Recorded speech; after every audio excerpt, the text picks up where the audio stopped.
Hello, everyone. Welcome along and welcome back to Newcastle Fans TV on this trying afternoon, shall we say, after another weekend ruined by our beloved football team. I'm joined by Adam and Liam, who once again is looking resplendent. Has even stood up to give us a flash of his dressing gown. And also Carl as well, who's been an absolute trooper doing the watch along and joining me for scoring the players along with Johnny. I suppose this is now our therapy session where we can get it all off our chest.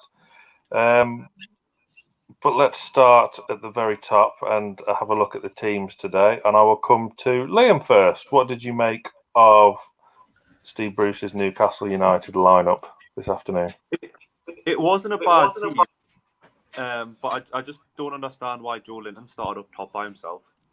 We know he cannot play as a lone striker, so from the offset, I thought we're just going to just lose the ball and not be able to pass the ball about. It's just a big waste of time, really. But I didn't understand, we're playing long ball football and we had Andy Carroll on the bench. Would you have started Carroll ahead of Joe Linton then? I would have potentially started on the Miguel. Maybe have dropped Murphy. Just interesting. Because I don't think there's any point of Joe. Yeah, I see what you mean. Adam, no Hendrick today. And Isaac Hayden was recalled. How hopeful were you when you saw the team? Not very, to be honest. It was a no-brainer. There's no way he could have justified starting Hendrick over Hayden after the couple of weeks Hendrick's had. So that was a change he had to make. You can imagine the reaction if he hadn't. Or bring a man Killaway in, who's been out 4 or 5 games, was an odd decision. I'm not sure if Kraft was on the bench, but Kraft's played more. He's a bit more up to speed with match fitness. Lascelles started ahead of Schar, which I'll go on to Schar in the second half. But no, I wasn't very hopeful. I agree. Andy Carroll should have started. It was Rudiger's first game back in a few weeks for Chelsea. Maybe that could have gone in our advantage, but no, I've got no hope in any team this man picks anymore. Yeah, Carl, I'll come to you now as we look at the Chelsea side today. How worried were you when you saw the two teams? Yeah, I was definitely worried. You look at just that midfield, Kante and Kovacic together, and then Timo Werner, who's obviously been on fire as well, and Ziyech, an unbelievably good player. And we know Tammy Abraham probably hasn't played that much this season, but we know what he's been capable of in the past. So always worried coming up against that sort of side. That being said, the Chelsea of yesteryear. So me being a biased Newcastle fan, I always think we've got an opportunity against teams with the players that we've got on paper. But once again, Steve Bruce comes through trumps in terms of his tactics. Yeah, he certainly did. It kind of seems like it doesn't really matter what team Bruce puts out at the minute, as long as he persists with this formation and I was going to say tactics, but there is no tactics. There's no plan. There's no backup plan. And any hope we had got killed off relatively early on, Liam, with a Federico Fernandez own goal. Was it a foul for you? Because VAR did obviously take a look at it, but obviously decided against awarding a free kick. So yeah, I did think it was a foul, but I don't think we would have won the game anyways. Even if it went on 90 minutes, they still would have won. If that goal didn't go in, they would have won. There's just no attack and threat whatsoever. So yeah, no, you're right. And the fact is, Adam, should Fernandez just be putting his foot through it and getting rid and putting it out for a throw or a corner? Yeah, it's not the greatest defending, but he's been our best centre half all season. As Liam says, it doesn't make much of a difference if they hadn't went and scored then. They probably would have 5-6 minutes later. I thought all the back five were terrible today.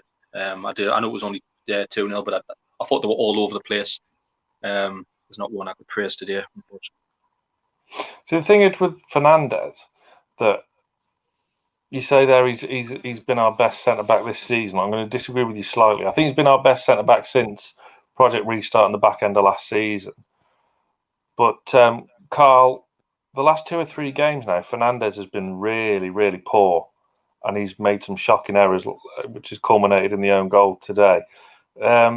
How worrying is it now that our defence used to look so solid? We've had to go back to 5 at the back, and we're still leaking goals, and it's another goal conceded from a set piece, in effect. Really worrying. We used to talk about players regressing under Alan Pardew. I've never seen anything like it. The way it's been in the last, the last 10 games, it's ridiculous.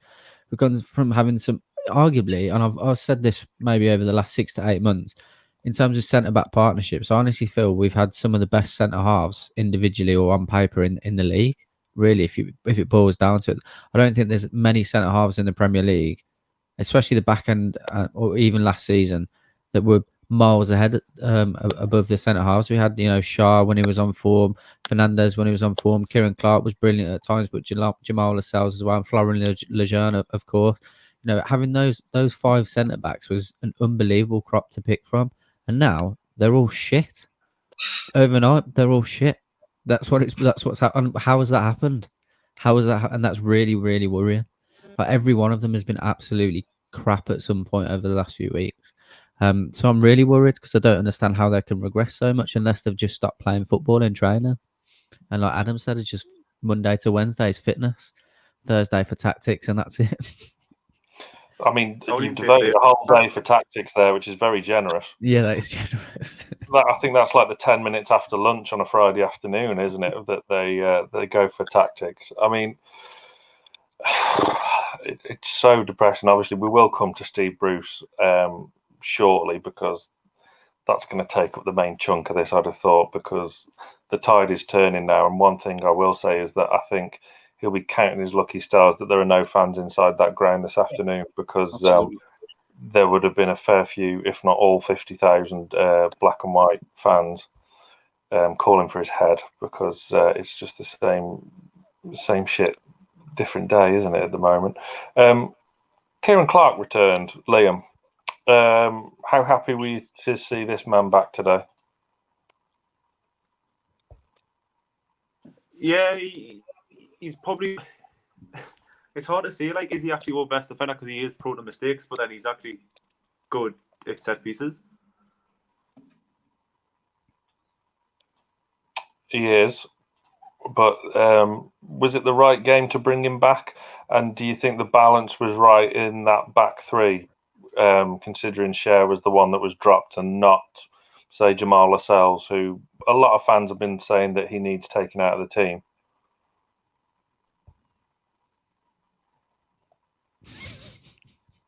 Has he gone? I think we've got technical issues again. He's just very emotional. I mean, he's there in his dressing gown. I mean, look at that look of disconsolation on his face. Can we just keep him there like that? I was planning on it, but he looks like he's trying to rejoin as we do. So I'll throw that question out to you, Adam, about Kieran Clark coming back in and Schar being the one dropped instead of, say, Jamaal Lascelles. Yeah, I think it really pissed Schar off, and I think it showed when Schar came on the second half because he wasn't interested. That's probably a different discussion we need to have, but Clark's Mr. Reliable. I disagree. It's probably too big of a game for him. He's likely to come in and not do anything wrong. But when we go into it later, I'll have a right rant about Schar. His attitude when he came on stunk, and that was probably because he didn't start the day. Yeah, there was a few glum faces around, I thought. ASM looked pissed off. Almiron looked pissed off. And like we said in Scoring the Players, Carl, when Miggy's not smiling, you know something's wrong. Yeah, I think we forgot to mention it in Scoring the Players, but someone pointed it out in the stream, and myself and Adam had a look at it. Fernandez refusing the captain's armband. Did you see that? Did he? Yeah. Half time, yeah. Yeah, so who went over to give it him? Schar. It was Schar, yeah. Schar went over with the armband on. Went over to give Fernandez the armband, and Fernandez just shook his head and looked away, and then Schar took it over to Kieran Clark and was just like, give it to him. So I forgot to say that in Scoring the Players, because when someone said it, I thought, nah, that's not the case, but we were a little bit behind, and I watched it, I thought, fucking hell. There's someone So, going on behind the scenes. So yeah, it's not a happy camp now. I think the wheels are falling off, mate. I do. I think, like we said, I think everyone's got pissed off, and that's it. Well, you kind of don't want it to be a happy camp when you're playing like that, No, do you? you But don't. for Federico Fernandez, who we've obviously been a big fan of, all right, he's dipped in form as we said before, to refuse the armband. I mean, we might be wrong, but it certainly looked that way after looking at it several times, to be fair. If that is the case, then that's absolutely disgusting. I hope that's not the case. And it was just a kind of, oh no, Kieran Clark is supposed to be captain. That's why he said no.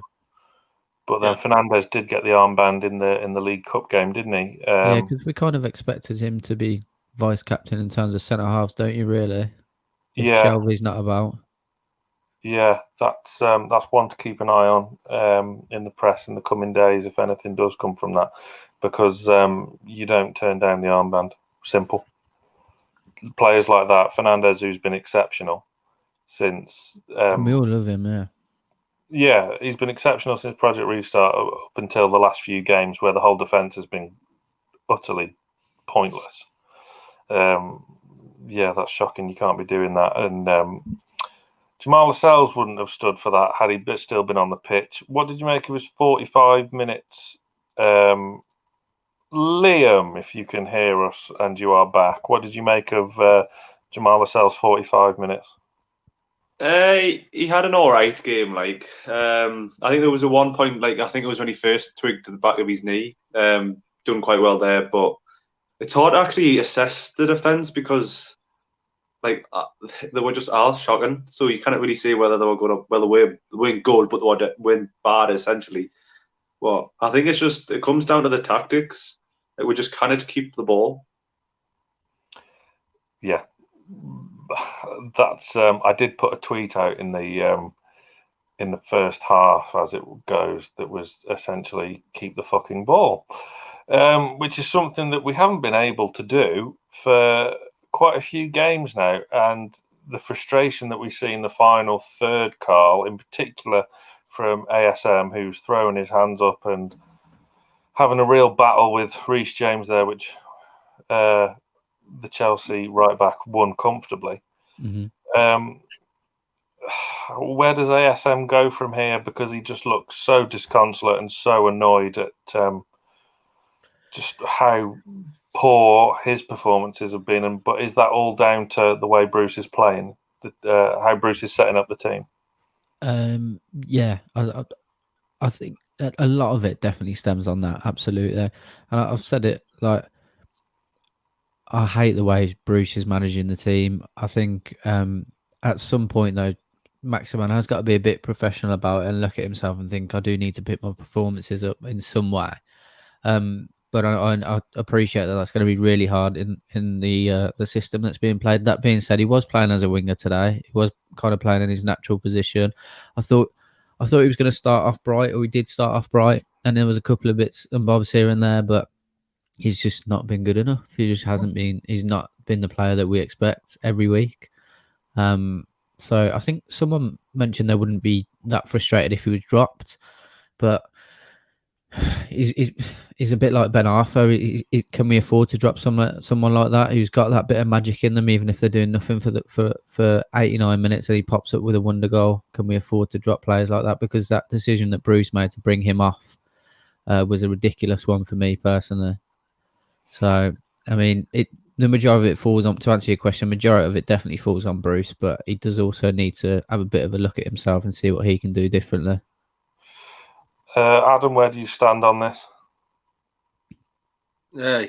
ASM, we do need more from him, but when you've got a manager like Steve Bruce, he's not getting the best out of any players now. He's not getting the best out of Sean Longstaff. He's not getting the best out of Miguel Almiron. He's not getting the best out of saint-maximin. Our centre-halves are falling to pieces. As someone mentioned before, we used to look at our centre-halves and go, wow, we've got some depth here. I wouldn't mind if any of them got injured because I trust them. Now I don't trust any of them. And it all comes back to one man. And it's the man who's setting them up. He's picking the team. He's picking the formation. He doesn't have a fucking clue. He has to go. It's getting too much now. I hate watching it now. You talk about people saying, oh, it's okay for Maximin to be dropped. Is that really what Steve Bruce has got us feeling now? Yeah, exactly. Our biggest flair player's got to be dropped because he doesn't fit in at the team. Almiron's agents come out twisted. You've got players apparently refusing the armband. So all these little bits starting to come in now. There's something fucking going on behind the scenes because the 11 players I've seen on the pitch today do not look like they want to play for Steve Bruce anymore. Yeah. Whilst we're on Bruce, I got a bit off my chest in scoring the players, so I've kind of not calmed down a bit because I'm still absolutely seething about what we've just witnessed over the past 2 weeks. You know, you wait 2 weeks through the international break, you're hoping for a reaction after that horror show at St Mary's, and then that comes out. How dare you was the phrase I used in scoring the players, which you can go back and see if you haven't already, along with Lee's quick thoughts. Obviously, the last words to come. Let's just get a quick kind of, before we really go in on Steve Bruce, let's get a quick poll between the three of you. Liam, are you Bruce in or Bruce out? Definitely out. Carl? Out. Adam? No, he's got to go. He's fucking hopeless. I'll drive up there and pick him up and drive him back down here and just fucking drop him off in the middle of Lascelles or something like that. I'd You say never see him again. He's one of the worst Newcastle managers I've ever seen. One of the worst. And I know the club has people who go out on social media and see how fans feel. I hope they watch videos like this and everywhere else because the fans have had enough now. And it's only because the fans aren't in the ground he's getting away with this now. Yeah, I agree with that. I think what worries me and what will give Bruce more time is the fact that we're not in there having our voices heard, essentially. Can you imagine the atmosphere would have been toxic today at that full-time whistle? You'd have had Liam there swinging his dressing gown round, baying for blood. Adam, with 2 hours sleep from his newborn, would have been sat in Strawberry Corner in tears. And me and Carl would already be back on the A1 southbound in sheer anger.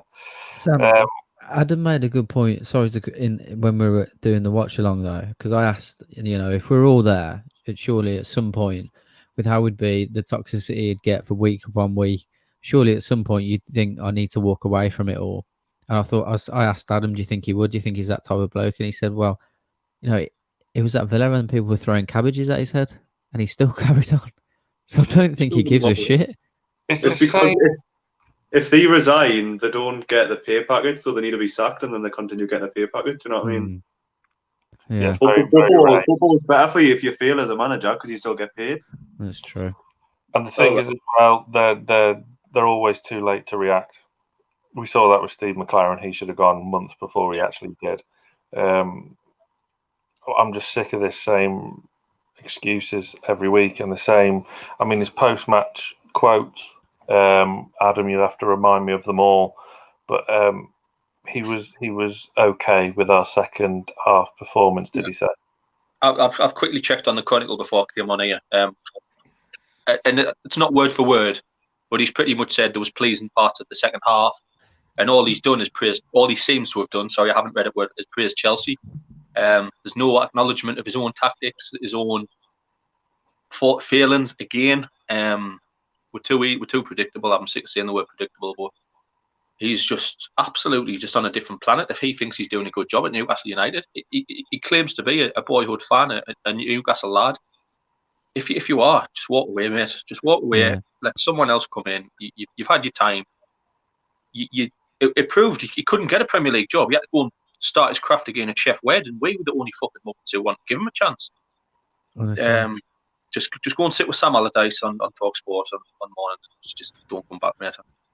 It's pissing me off that it's really, really the media haven't got the fucking bollocks to call him out on it. That's why he still gets away with it. Like they're too bothered about the relationship they've got with the fucking club. Like have a bit of credibility. It's because he's really well respected as a football manager, so they don't want to piss him off. Yeah, you know what I mean? So that's frustrating.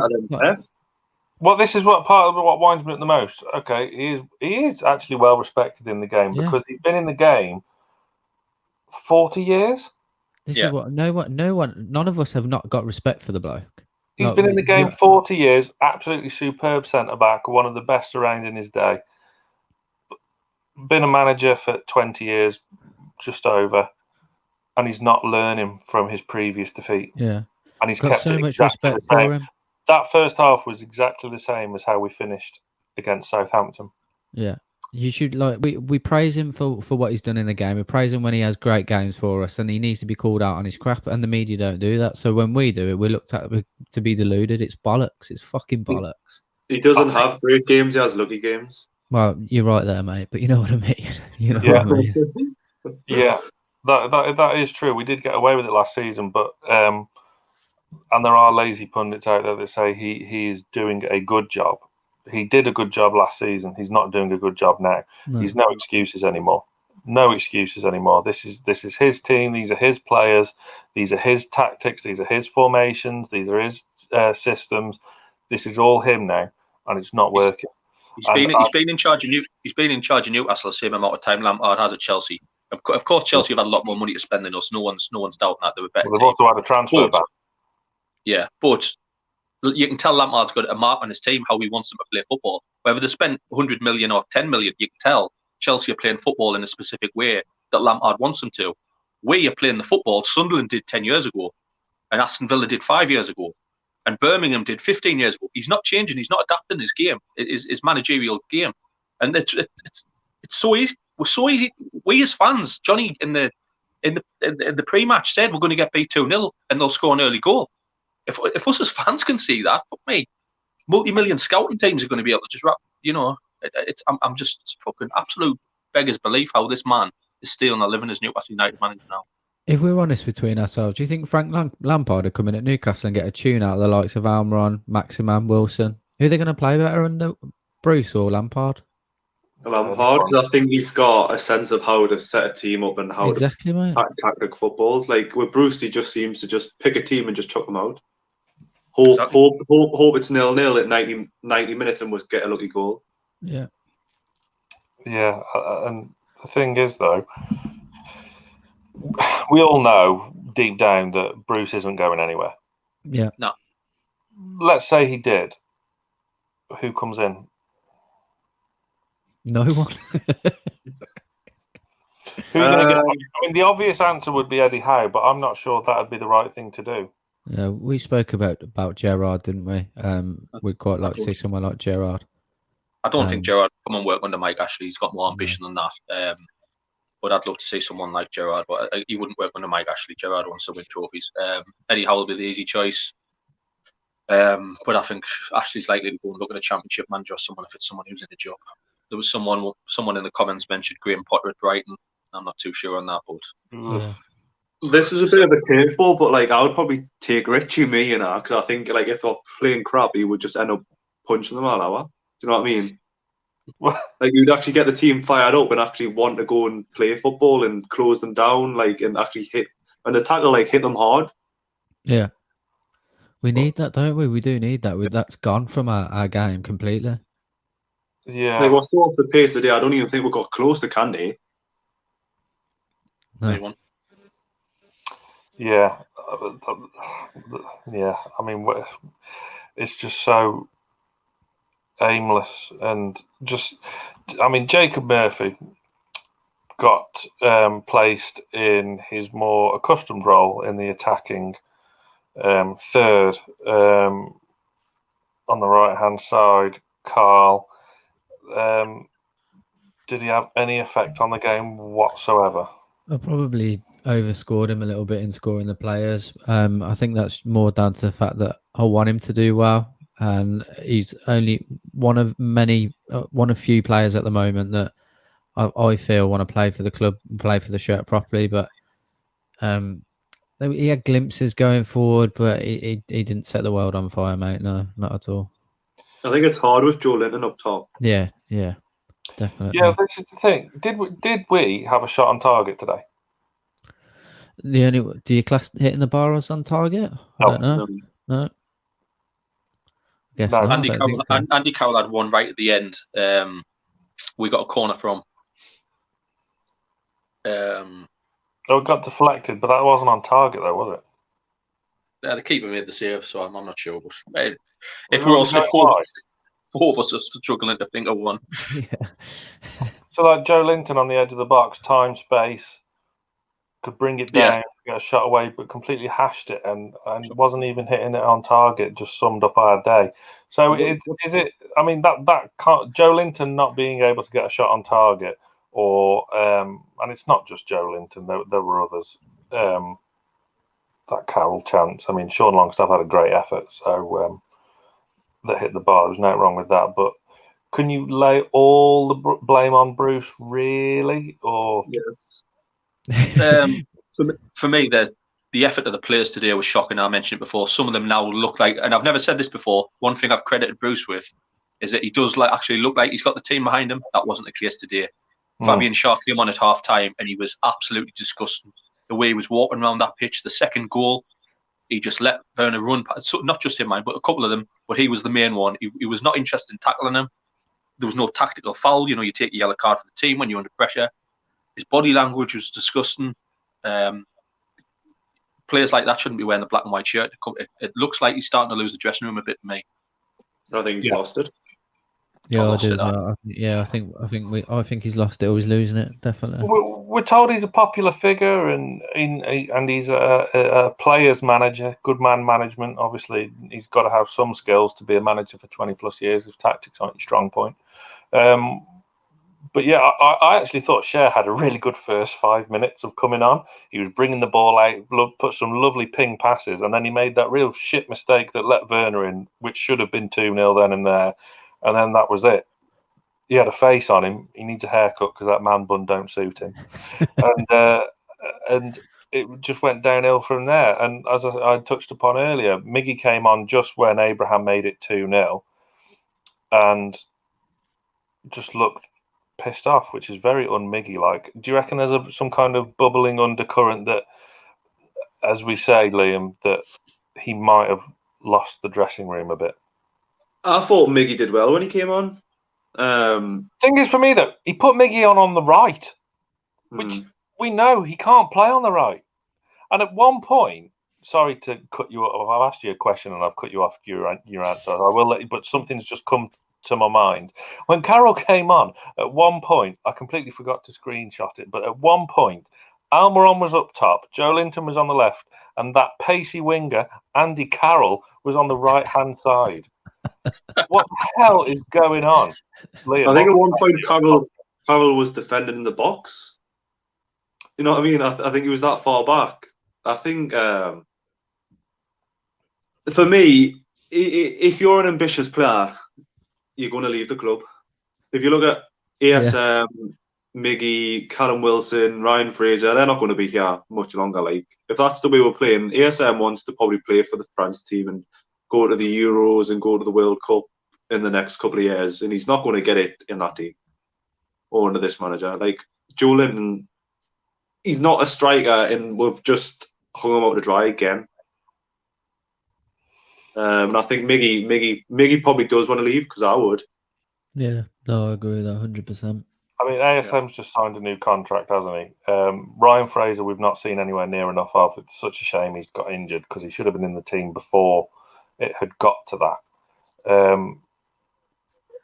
But for me, it all comes down to the same thing, and that is the formation and how we set up to start a game. I just don't understand. He's gone back to 5 at the back, Adam. Yeah. Where it just seems like, I mean, I've always said, and I've been saying this for over a year now, that our squad is set up and our team should be set up for a 4-2-3-1. The argument was that we're not kind of good enough in a way, not defensively sound enough in a way to set up with 4 at the back, even though we did it on our first season back in the Premier League under Rafa with Lejeune and Lascelles, the 2 centre-backs. And yet we've defended like that with 5 at the back today. Just what is going on? What's changed? Yeah, the team actually excites me. The players, sorry, not the team. But some of the players we've got excite me. Some of the players, you've got your Hayden, we've got some strong centre-half, we've got pacey wingers. They're your fundamentals of a good counter-attacking team. I don't mind playing counter-attacking football. No, that's some of the most exciting football you can watch at times. But when you're just playing 5 at the back and allowing the team to pass for 90 minutes, there's nothing about it. He's He doesn't know his right formation. He's been in charge a year and a half now. Doesn't know his formation. Doesn't know where the best place to play players are. He's just all over the place. He really is, and I'd love to just see what's going on in his mind to be playing at Miggy and Maximum as defensive as he is when they are playing. When he could go and play some counter-attacking or attacking football, we're respecting too many teams now. And I said to Carl in the watch-along, teams like West Brom and Fulham, Villa coming up, they're going to look at us and go, we have to beat Newcastle, mind. We have to beat Newcastle, and they probably will. What I will just say very briefly is credit to Steve Bruce's first team coach, Stephen Clements, who was still on the sidelines today despite the sad death of his father Ray earlier this week. Obviously, Ray Clements, England legend, and Steve and his son still at work, and still there to see putting graft and putting a shift in for Newcastle United. So our thoughts are with Stephen and his family. To get back to the point, where do we go from here, Carl? I mean, we've got Crystal Palace Friday night away from home, which isn't really an issue, I suppose, with how things are at the moment. What needs to change on the pitch? On the pitch, Everything.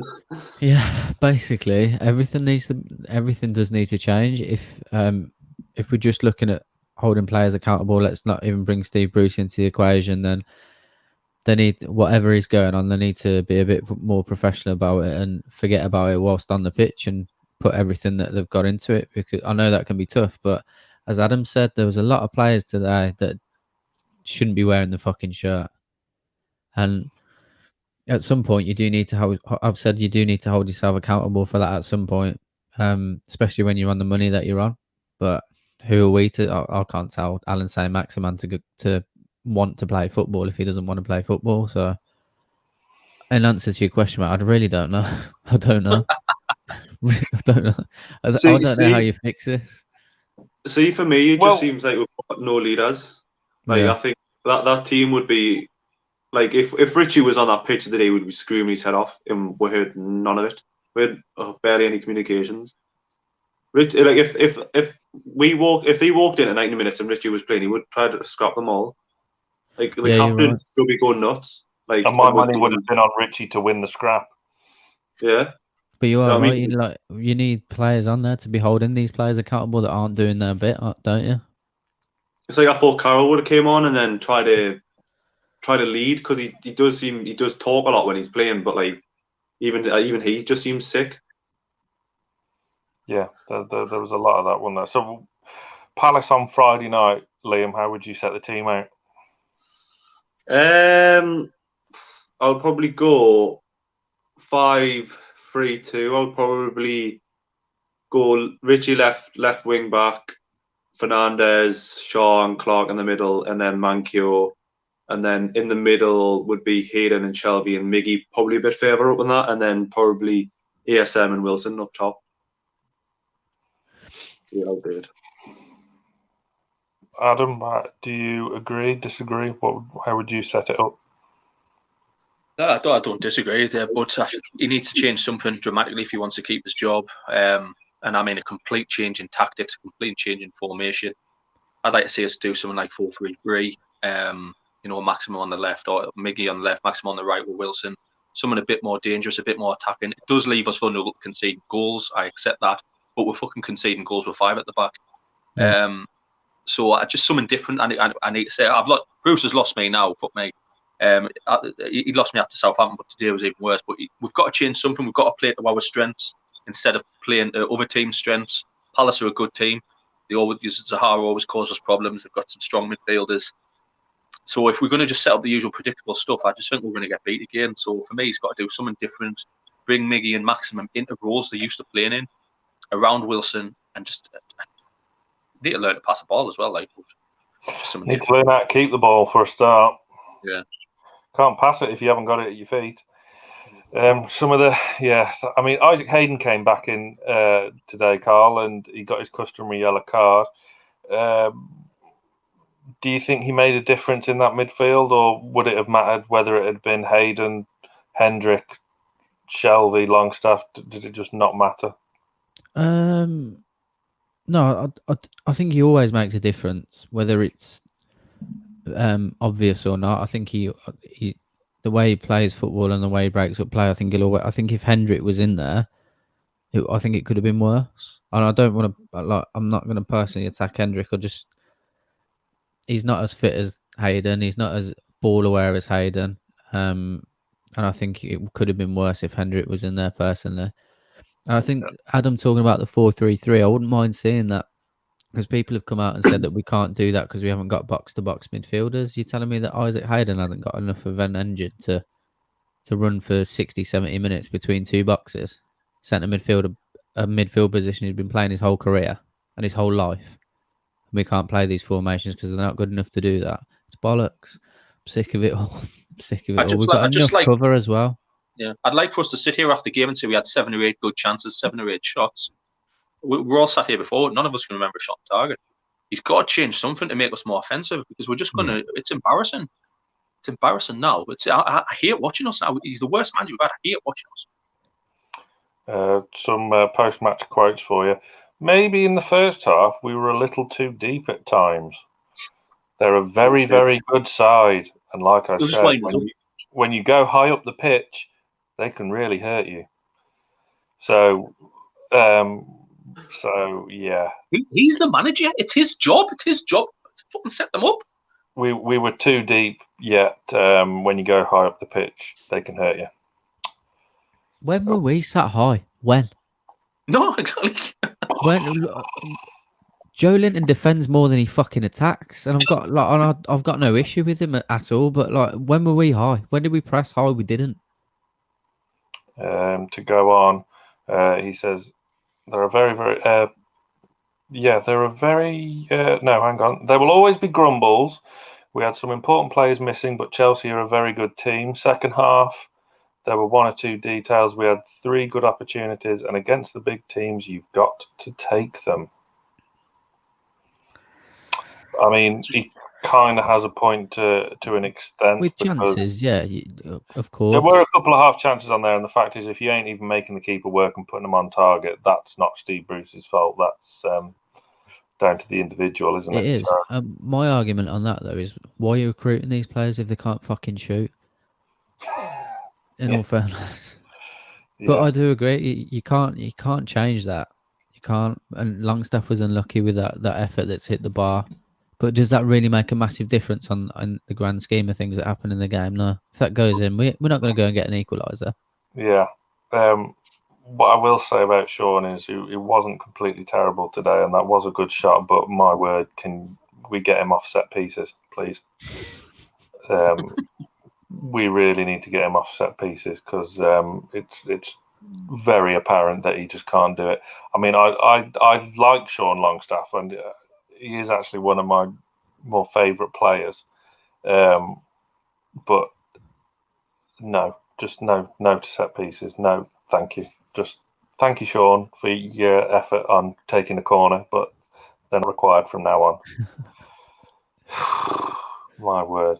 I wouldn't mind seeing him more advanced in the 10 role. I mean, that was a cracking shot there at the bar, and I want to see more of him around the opposition box to get some shots in on target, which would be nice. But then that does leave this whole Miggy Almiron situation, which is kind of getting a bit uncomfortable and a bit awkward with his agent and Bruce and the player, Liam, isn't it?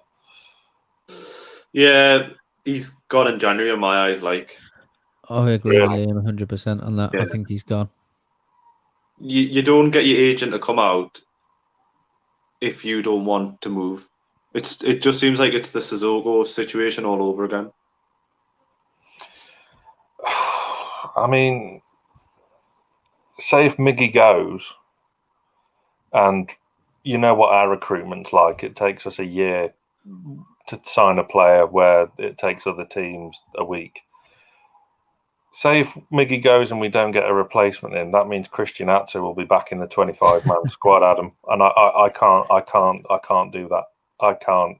No. I'm sorry. No. I just can't do it. The thing is, if Miggy goes, I've got no doubt he'll go and play in a more attacking team and probably do well. And knowing us, it's likely to be a loan. I can't see us selling him because we're going to get nowhere near the 20 million that we paid for him. So it's likely to be a loan, which we don't really benefit from. Probably get someone come in and on loan from someone else to replace him. I don't think they'll bring Atsu back in. I think Atsu will be away. I don't want Miggy to go, but his stats speak for themselves. He's not good enough in the Premier League at the minute. Well, that could be perceived as a tad harsh. Is he not good enough? Because he's not been in a team that plays to his strengths, and when he does play, he gets played out of position a lot of the time. So before the game, I made the comparison not for the type of player he is, but to John Dahl Thomason in a way that good player, didn't show it at Newcastle, went on, left, and then went on and won freaking Champions Leagues. It would be no surprise to me if he pissed off to somewhere like Inter Milan, which are the teams that are, rumoured to be interested in them in Atletico Madrid, and him to go and start being bloody brilliant and go on and win things. I think it all does boil down to the manager and how we set out to play. Carl? Yeah, I think Florian, me and Adam spoke about it. Florian Thauvin, prime example, went off, started doing bits. And Adam said himself, to be fair, that Miggy's a completely different player when he's in the Paraguay squad. Do you know what I mean? So a lot of it does boil down to what's going on in the club and the way he's being played in the system. But I'm the same as you. If he went off to another team, I think he'd set the world alight.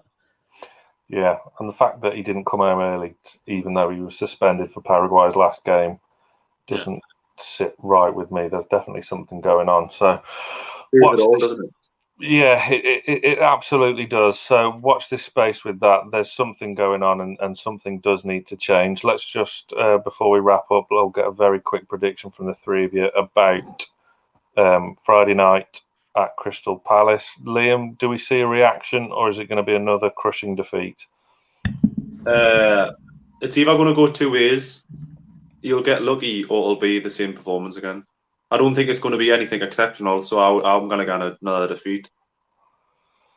See, one performance like that is unacceptable. Two, as we've seen today, is just downright. But it's not even two though. Like we played Newport in the cup and had to get take the pens. Like we drew against Wolves in Washogan. Like we played against Man U, Washogan, Brighton, Washogan, Southampton. Like it's just like an on running list now. I think I put it on one of the posts today, like after the match. This is like another one to add to the list of embarrassing performances. Yeah, of which there have been many in the past 18 months. Carl, prediction for Friday? Well, another loss, and I'm going to put a hefty amount of money on Andros Townsend to score against us, probably. Adam, how do you see it going? I mean, I'd like to think myself can't get any worse after Southampton, Chelsea. I mean, that's the lowest of the low for me. We've been so bad. Can it get worse against Palace? I'd like to think not. I agree with the lads. Sahar, Townsend, they've got some good players. Palace. I'm sure they're top 6 or 7 at the minute. Palace as well. Yeah. No, I can't see us. I think we'll be a bit better, but I do think we'll get better. It's lovely being positive. It's another weekend ruined, isn't it? But at least it's early saying it, though. Yeah, we keep saying it. Like we're sick of all the stuff about Steve Bruce. We're all sick of having to be negative on the channel. I will just say this as well for any Chelsea fans that are reveling in our who are watching, reveling in our grief. They're good side, Chelsea. They'll be fighting for the title this season. Some really good spark, good live wires in their squad. So I fully expect them to be challenging for the league title. I tipped them at the start of the season, actually, to win the league. But yeah, this is a game where they have a terrible record. So, which is why we're focusing on more of the negatives and rather how good the opposition were. But hey ho. Okay, right, we've got the last word still to come. We had Lee's quick thoughts earlier and scoring the players. And of course, if you want to go back and watch the highlights of the watch along, there is that on NFTV Extra. This week, Carl, you have Geordie Overtime. How many are you doing this week? Recording depends on what you're doing. At least 2. I'm Otherwise, I'm doing literally nothing until December 2nd. Recording 3 then at the moment. One will be out on Wednesday, I think. Ooh, Yeah, we'll and then I'll probably put one out the week after. A couple of female Twitter personalities jumping on that have been on other channels as well, so should be good. Very good. We'll look forward to that on Wednesday. Greenwood and Mulliner show. There's not one this week. We do have 2 guests booked in though. Just none for this week. Although the Savannah Marshall podcast of the Greenwood and Mulliner show is out on Tuesday. That's available wherever you get your podcasts. Please subscribe and rate 5 stars. Thank you very much. Gentlemen, thank you very much for your company this afternoon. Pleasure. And we'll reconvene on Friday evening on what would be hopefully better circumstances. So Lee and Johnny are coming up with the last word next. Stay tuned to NFTV.